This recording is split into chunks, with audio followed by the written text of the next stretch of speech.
পয়গম্বর সুলাইমান মদিনাতুল মুনাওয়ারা থেকে সামনে, জমিন থেকে 9 মাইল উপরে কুদরতের সিংহাসন, পয়গম্বর সুলাইমান নবী সিংহাসনে বসা, সামনে জিন আরো মাখলুকরা বসা। 9 মাইল উপর থেকে হঠাৎ পয়গম্বর সুলাইমান শুনেন পিপিলিকা বয়ান করে, বয়ান তার জাতি ভাইকে বয়ান করে, ও আমার জাতি পিপিলিকারা, গর্তে ঢুকো, নিরাপদে যাও। সুলাইমান নবীর কাফেলা আসতেছে, মরার ভয়, তাড়াতাড়ি আশ্রয় নাও।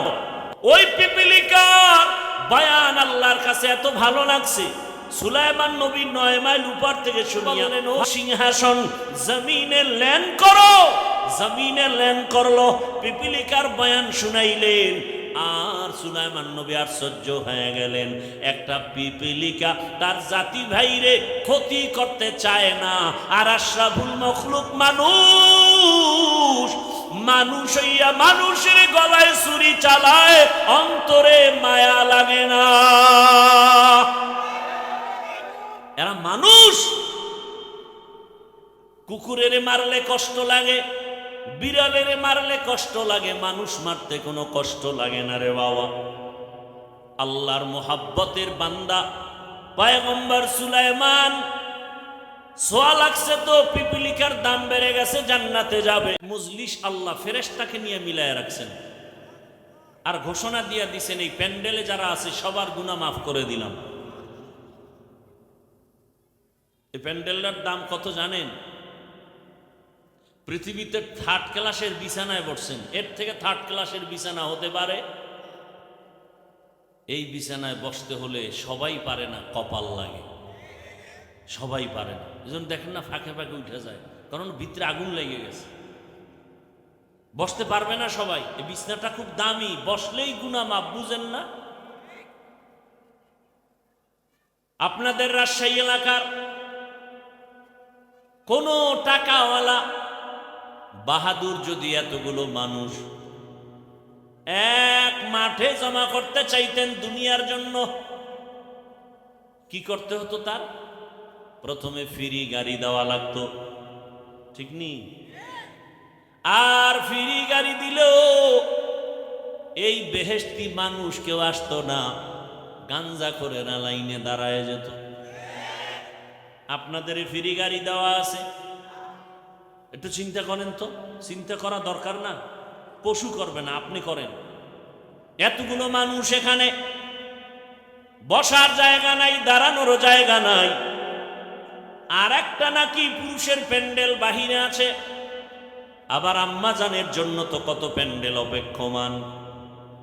নিজের টাকা দিয়া কেউ পায়ে হেঁটে এখানে আসছেন, ওই দুনিয়াদার টাকাওয়ালা বাহাদুর লোকগুলোকে এখানে আনার পরে বসার জন্য ভিআইপি চেয়ার দেয়া লাগতো। আপনাদের ভিআইপি চেয়ার দিছে? দুনিয়ার নিম্ন শ্রেণীর বিছানা, কে ভিআইপি কে নন ভিআইপি, কে বড় কে ছোট, কে আলেম কে মূর্খ, কে ধনী কে গরিব, ভেদাভেদ নাই। দুনিয়াদার বাহাদুর ওই লোকগুলোকে বসাইয়া ফাঁকে ফাঁকে ফাঁকে ফাঁকে নাস্তা দেওয়া লাগতো, ঠিক নি? আবার প্যাকেটের ভাগে যদি কম পড়তো, চেয়ারের বাড়ি, খালি বাতাসি উড়ে চেয়ার, কিও কয় জিনে ধরছে জিনে। আবার কিছু কুলাঙ্গারেরা তাদের নিজেদের দলের মধ্যে লাইভ দেয়, লাইভ বয় লাইভ দিয়া কয়, দেখছুনি আমগো দলের মানুষ আমরা কত বড় বেয়াদব। চিন্তা করতে পারেন? বলেন তো, এখানে আপনাদের নাস্তা দেওয়া হয়েছে, মোনাজাতের পরে হবে? হবে না, চিন্তাও নাই। দুনিয়াদার বাহাদুর সাহেব এতগুলো মানুষ এক জায়গায় জমা করার পর নিয়ন্ত্রণের জন্য কত পুলিশ, কত র্যাব, কত আর্মি, সর্বশেষ ভয় না কাটলে কুত্তা এনে হাজির করে ফেলতো। কারণ মানুষের উপরে বিশ্বাস নাই, বেঈমানি করে। কিন্তু একটা কুকুর কোনোদিন মালিকের সাথে বেঈমানি করে না।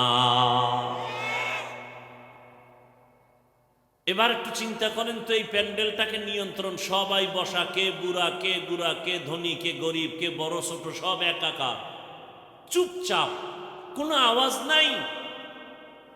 নিয়ন্ত্রণের জন্য কত টিম পুলিশ আছে, একেবারে যে যেখানে দাঁড়ানো চুপচাপ। এই মুহূর্তে কেউ টেলিফোন করলে কেটে দিবে, কি না মজা করে কথা বলবে, আবার যদি দেয় আবার কাটবে, 4-5 বারের ভরেও যদি দেয় এবার ধৈর্য মাথা নত করে বলবে, এই মিয়া 4 বার কাইটে দিলাম, আবার তুমি ফোন দাও, বুঝো না ব্যস্ত আছি।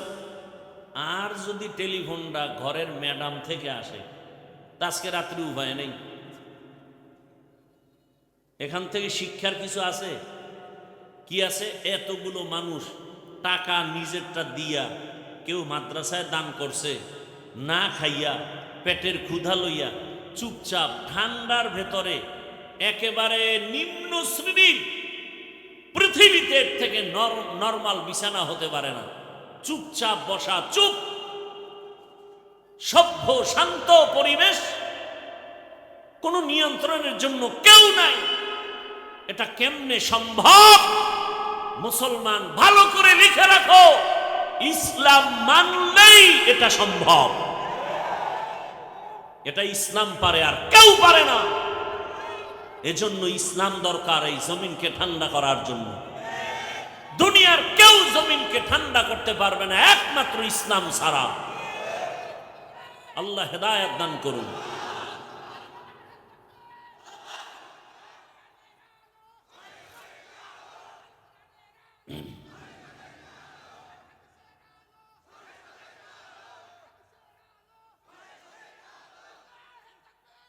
ভাইয়ের আমার কথা বুঝতেছেন? ইসলাম চিনি না, আলোচনা নেই, আমরা মনে করি ইসলামে এটা আছে সেটা নাই। ইসলামে নাই বলতে কিছু নাই। হ্যাঁ, অন্যায় নাই, মিথ্যা নাই, জুলুম নাই, অত্যাচার নাই, দুর্নীতি নাই।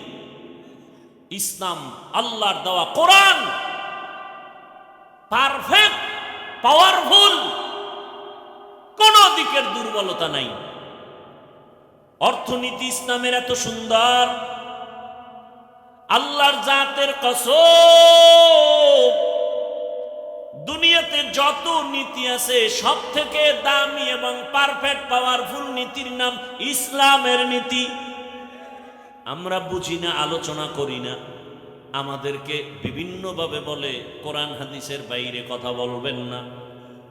আরে বাবা, কোরআন হাদিসের ভেতর দিয়ে কথা বললেই তো সুদখোরের বিরুদ্ধে বলতে হবে।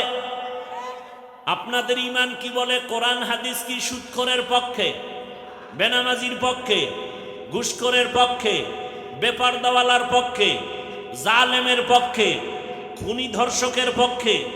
এটা তো সহজ কথা। কোরআন খুলেন, আয়াত পড়েন। গতকাল বলে আসছিলাম, ওলামায়ে কেরাম আপনারা মসজিদে বয়ান করেন, কোরআন হাতে নিয়ে আয়াত বলে বলে তর্জমা করেন, আর বলেন কোরআনে সুদের ব্যাপারেই বয়ান, ঘুষের ব্যাপারেই বয়ান, বেনামাজির ব্যাপারে কোরআনের এই বয়ান। এইবার যদি কেউ বলে হুজুর বাদ দেন, তাহলে আমরাও বলবো তুমি ইসলাম থেকে বাদ। ইসলাম থেকে আমরা কাউকে আক্রমণ করি না। মুসলমান ইমানদার সব আমার ভাই ভাই। আমাদের ইসলাম বলে, কত সুন্দর ইসলাম বলে, দুজন যদি একসাথে মোলাকাত হয়, কি দাও? কি সালাম? মানে কি? শান্তি। আসসালামু আলাইকুম, তোমার উপরে শান্তি বর্ষিত হোক। সেও কি বলে? ওয়ালাইকুম আসসালাম, তোমার উপরেও শান্তি বর্ষণ হোক। কত সুন্দর সিস্টেম। ইসলাম বলে, ও বড়রা ছোটদেরকে মায়ার নজরে দেখো, ছোটরা বড়দেরকে সম্মানের নজরে দেখো। আল্লাহর জাতের কসম, দুনিয়ার সব বড়রা ছোটদেরকে যদি মায়ার নজরে রসুলের হাদিস অনুযায়ী দেখতো, কোনোদিন কোনো বড়রা ছোটদের উপরে অন্যায় করত না। সব ছোটরা বড়দেরকে যদি সম্মানের নজরে দেখতো, কোনোদিন কোনো ছোটরা বড়দের সাথে বেয়াদবি করত না। এটা ইসলাম পারে, আর কেউ পারে না। ইসলাম কি পারে? আমার মতো আপনারা, আমি তো বক্তার লাইনে না, মানুষের লাইনে না, সম্মানের লাইনে না, এরপরেও আপনারা তো মনে করেন বড় বক্তা, কিন্তু আমিও তো অপেক্ষায় থাকি আমার মুরব্বীদের জুতাটা হাতে নিতে পারলে বরকত মনে করি, তার দোয়া পাবো, এইটাই আমার জীবনের বড় বরকত। এরে আল্লাহর বান্দারা, এটা ইসলাম পারে, আর কেউ পারে না। এরে নবীর আশিক, ইসলাম বলে ও ধনীরা, কর্মচারী কাজ করে, ঘাম ঝরার আগে বেতন দিয়া দাও। আল্লাহর কসম, এই নীতিতে যদি সব মালিকেরা কর্মচারীর বেতনটা ঘাম ঝরার আগে দিত, কোন কর্মচারী কাজের মধ্যে 1 মিনিট ফাঁকি দিত না। আর বেতন পায় না দেখেই তো কাজের নামে বয়ে বয়ে মোবাইল চালায়। কথা ঠিক নেই? মোবাইল কিনা সময় নষ্ট করে, কাজ নাই, আম্মা যান মোবাইল চালায়, ওদিক দিয়া ভাত চাল রাঁধতে গিয়া ভাত হবে দূরের কথা, পুরিয়া ছাই হয়ে গেছে।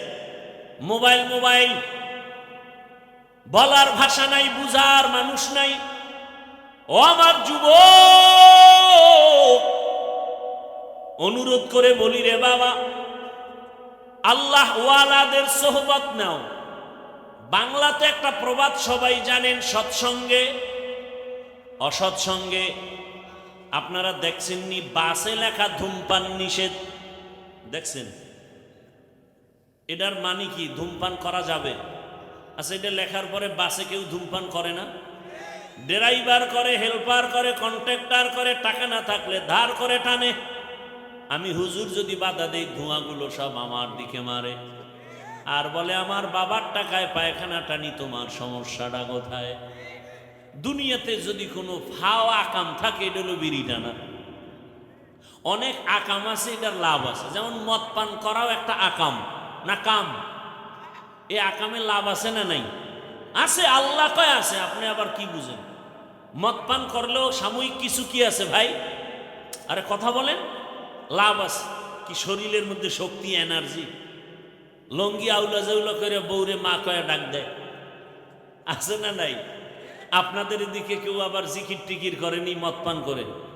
কিন্তু বিড়ি টানলে কি লাভ আমাকে বলেন তো? চেহারা সুন্দর হয়, ঠোঁটগুলো গোলাপের পাপড়ির মতো লাল হয়। কি হয়? কি হয়? ওদের ঠোঁটগুলো যত কালো, এর থেকে ওদের কলিজা আরো বেশি কালো। এরপরে কি বিড়ি টানা ছাড়বেনি? কুকুরকে যদি হাজি বিরিয়ানি আইনে খাওয়ান, এরপর বলবে আমার আসল জায়গায় যেতেই হবে, ওখানে পায়খানা না খাইলে আমার কলিজা ঠান্ডা হবে না। ওই যে মনে আসেনি, আবু জাহালওয়ালা চরিত্রের মানুষ, ওয়াজে আসছে বিড়ি টানতে টানতে, মোনাজাতের পরেও বিড়ি। আছে না নাই? কি ভাই তুমি মোনাজাত দিয়া বিড়ি, আল্লাহর কাছে কি মোনাজাতে বিড়ি চাইছো? খারাপ কি? শাহ আতাউল্লাহ বুখারী রহমাতুল্লাহ আলাইহি বয়ান করতেছিলেন জান্নাতের বয়ান, মা তাশতাহি আনফুসুকুম, জান্নাতে যাইয়া যা চাইবা মনে মনে তা পাইবা। এক বিড়িখোর কয় জান্নাতে বিড়ি পাওয়া যাবে নি। যেমন প্রশ্ন তেমন জবাব। শাহ আতাউল্লাহ বুখারী রহমাতুল্লাহ আলাইহি বলেন, জান্নাতে গিয়ে যদি বিড়ি পাইয়াও যাও, আগুনের জন্য তো জাহান্নামে যেতে হবে, নাহলে ধরাবি কি দিয়া? আর জাহান্নামে গেলে টের পাবি কত ধানে কত চাল। ভাইরা আমার, ভালো করে বুঝো, বাসে লেখা ধূমপান নিষেধ, এরপরও কেউ থামে না। মসজিদে লেখা নাই ধূমপান নিষেধ, আছে নাকি? কিন্তু এরপরও কেউ ধূমপান করে না, করলেও বাইরে ফেলে দেয়, টুপি খুঁজে টুপি। কারণটা কি রে বাবা? একমাত্র জবাব, সৎসঙ্গে স্বর্গবাস, অসৎসঙ্গে সর্বনাশ। বাসের পরিবেশ আর মসজিদের পরিবেশ দুটোটা আলাদা। এই যে বিড়িখোর দুই একজন আশেকে রসুল হেন আয় নাই, আবার পকেটে হাত দিয়ে দেখে বিড়ি আছে না পড়ে গেছে। আসছে না অনেক, একটা বিড়িও কি টানছে? কেন? মাইকে এখানে ঘোষণা হয়েছে টানলেই ভিডা, এরপরও টানে না কেন?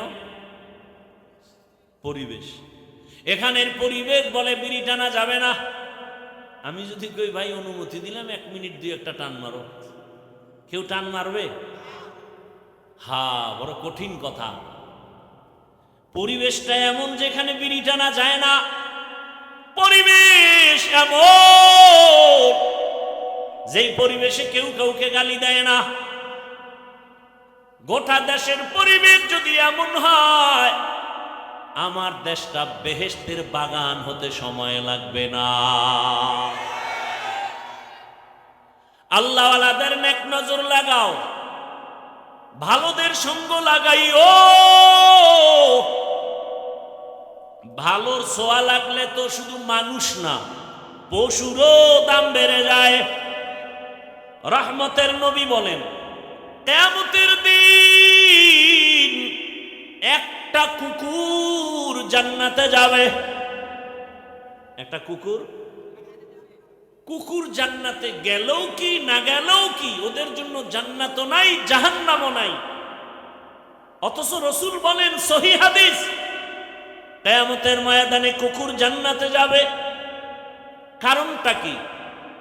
কয় কুকুর বড় দামি। কোন কুকুর? বলে দামি কুকুর। কয় দাম কেন? বলে দামি বান্দার সংস্রবে গেছে, সোয়া লাগছে, দাম বেড়ে গেছে। সূরা কাহাফের মধ্যে ঘটনা আছে। 7টা যুবক আল্লাহওয়ালা দিন ইসলামের জন্য হিজরতের পথে গর্তে আশ্রয় নিল। কুকুর গিয়া তাদের সহযোগিতা করলো, আর কুকুরের নাম পর্যন্ত কোরআনে আল্লাহ দিয়া দিলেন। মুফাসসিরিনে কেরাম বলেন, এই কুকুর ওদেরকে পথ দেখায়া নিরাপদে নিয়ে গেল। আর আল্লাহর কাছে এত দাম বেড়ে গেল, এই 7 আল্লাহওয়ালার সোহবতের কারণে, নজরের কারণে কুকুরের দাম বেড়েছে। নবী বলেন, এই কুকুর জান্নাতে যাবে। আল্লাহর রাসূল বলেন, একটা গাভী জান্নাতে যাবে। গাভী কেন? বলে গাভীর দাম বেশি। কয় কেন? ওই গাভীর এত দাম, শুধু জান্নাতে যাবে তাই না, ওই গাভীর উপরে ভরসা করে আল্লাহ তাআলা কোরআনে ওর নামে সূরা নাজিল করেছেন, সূরা বাকারা। দেখছেন নি কারবার? কয় গাভীর দাম বাড়লো কেন? যে কোরআনে নাম আসলো সূরা বাকারা। কয় ভালো ব্যক্তির ছোঁয়া লাগছে। বলে কার? বলে জামানার নবী মূসা আলাইহিস সালাম। রহমতের নবী বলেন, হাসরের ময়দানে একটা ক্ষুদ্রতম পিপিলিকা জান্নাতে যাবে। শুধু জান্নাতে যাবে না, ওর এত মূল্য। কোরআনে ওই পিপিলিকার নামে সূরাও নাজিল হয়েছে, সূরা নমল। কয় এত দাম কেন? কয় ভালোর ছোঁয়া লাগছে। কে ভালো? বলে পয়গম্বর সুলাইমান।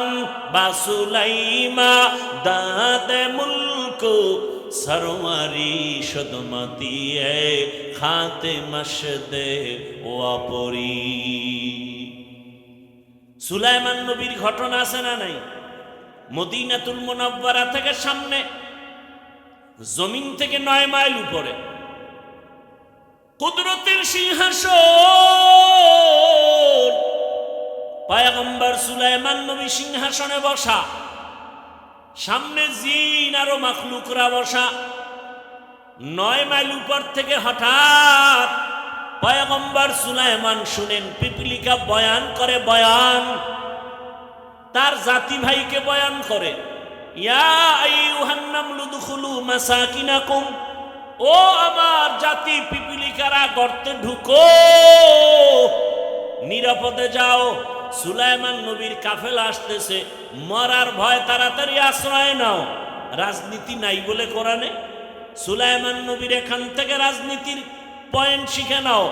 ওই পিপিলিকার বয়ান আল্লাহর কাছে এত ভালো লাগছে, সুলাইমান নবী 9 মাইল উপর থেকে শুনিয়া ফাতাবাসসামা, সুলাইমান নবী মুস্কি হাসলেন আর বললেন, ও সিংহাসন জমিনে ল্যান্ড করো। জমিনে ল্যান্ড করলো, পিপিলিকার বয়ান শুনাইলেন।